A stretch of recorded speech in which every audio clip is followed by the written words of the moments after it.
सुप्रसिद्ध कथा है प्राचीन भारत की। सम्राट विश्वामित्र ब्रह्मर्षि वशिष्ठ की नंदिनी गाय को बलात् ले जाना चाहते थे।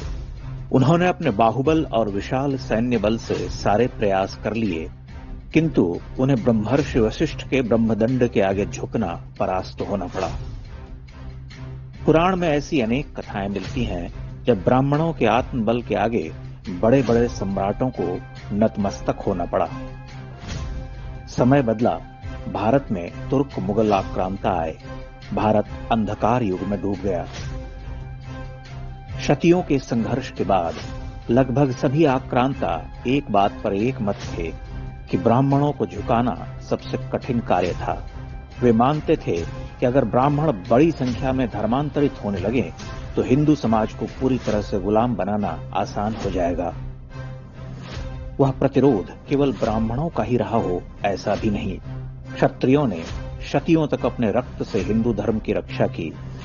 कथित छोटी जातियों में अगणित महावीर हुए, लेकिन वर्णाश्रम में ब्राह्मणों को सबसे ऊपर इसीलिए रखा गया था कि वे नैतिक शक्ति में अतुल्य थे।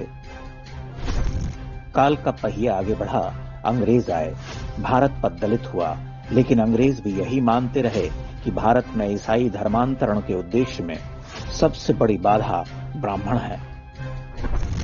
इतिहासकार मीनाक्षी जैन लिखती हैं, ब्रिटिश शासक शिक्षित ब्राह्मणों को सदैव आशंका की दृष्टि से देखते थे।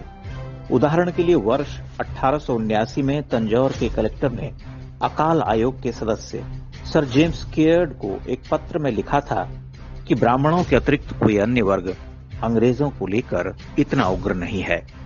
स्वतंत्रता संग्राम के पूरे कालखंड में ब्राह्मण एक वर्ग के रूप में अंग्रेजों की आंखों की किरकिरी बने रहे। सीआईडी की ऐसी असंख्य रिपोर्ट्स हैं जिनमें राष्ट्रीय आंदोलन के सभी स्तरों पर ब्राह्मणों की भागीदारी की बात कही गई है। एक पर्यवेक्षक के शब्दों में, यदि कोई एक समुदाय अंग्रेजों को भारत से निकालने का श्रेय ले सकता है तो वह ब्राह्मण थे।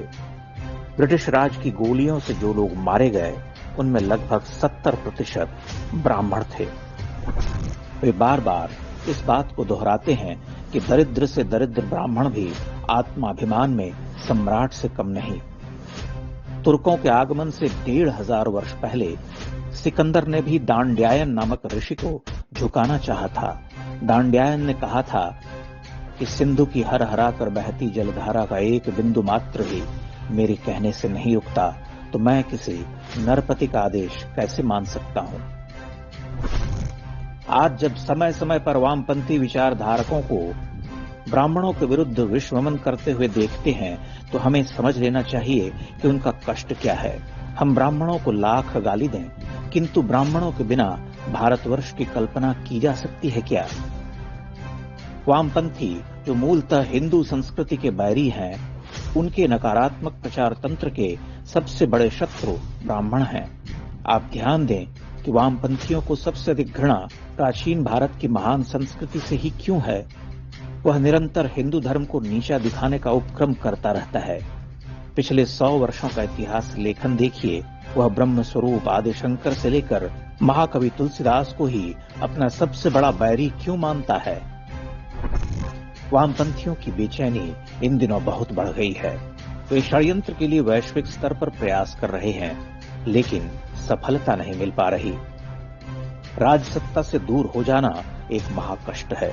ऊपर से कथित छोटी जातियों का सांस्कृतिक पुनर्जागरण उन्हें परेशान कर रहा। वे देख रहे हैं कि हिंदू एकता बढ़ रही है, आर्यों के विदेशी होने का सिद्धांत छिन्न भिन्न हो चुका है, जात पात के नाम पर बांटने का कुचक्र टूट रहा। उनके राजनीतिक आका बार बार परास्त हो रहे, तो बार बार इस नैरेटिव को स्थापित करने का प्रयास करते हैं कि ब्राह्मण विदेशी हैं, ब्राह्मणों के नाम पर घृणा का बीज बोना चाहते हैं। आप जानते हैं कि जवाहरलाल नेहरू और जादवपुर विश्वविद्यालय वामपंथियों के गढ़ हैं। ले देकर उनके यही गढ़ बचे हुए हैं, तो वहां से ये विष उगलते रहते हैं। हिंदू समाज को ब्राह्मण, राजपूत, बनिया और अगड़ा पिछड़ा से ऊपर उठकर देखना होगा। भारत के पिछले 1000 वर्ष के इतिहास में ऐसा समय नहीं आया, ऐसा जागरण भी पहले कभी नहीं आया। इस जागरण का महत्व समझना होगा। हम महत्व समझकर एक रहे तो स्वर्णिम सफलताएं प्राप्त करेंगे, अन्यथा टूटकर नष्ट हो जाएंगे।